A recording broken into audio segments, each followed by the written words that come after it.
लोक विचारतात स्किल शिकायला 6 महिने लागतील का? पण खरं उत्तर ऐकून तुम्ही सरप्राईज व्हाल. Welcome back to zero to freelancer 15 days challenge day 4. आज एक मोठा गैरसमज दूर करूया. अनेक लोक स्किल शिकायला सुरुवात करतच नाहीत, कारण त्यांना वाटतं माझ्याकडे वेळ नाही. पण प्रश्न वेळेचा नाही आहे, प्रश्न कन्सिस्टन्सीचा आहे. जर तुम्ही रोज फक्त 1 तास दिलात तर 30 दिवसात तुम्ही त्या स्किलची बेसिक शिकू शकता.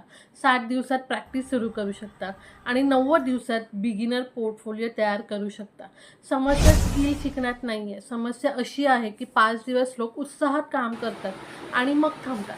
लक्षात ठेवा, तुम्हाला एका दिवसात एक्सपर्ट बनायचं नाही आहे. तुम्हाला रोज कालपेक्षा 1% चांगलं व्हायचं आहे. 90 दिवसांनी तुम्ही आजच्या स्वतःलाही ओळखू शकणार नाही. हा होता झिरो टू फ्रीलान्सर डे 4. उद्या डे 5 मध्ये आपण बोलणार आहोत पहिलं फ्रीलान्सिंग काम किंवा क्लायंट कसं मिळवायचं.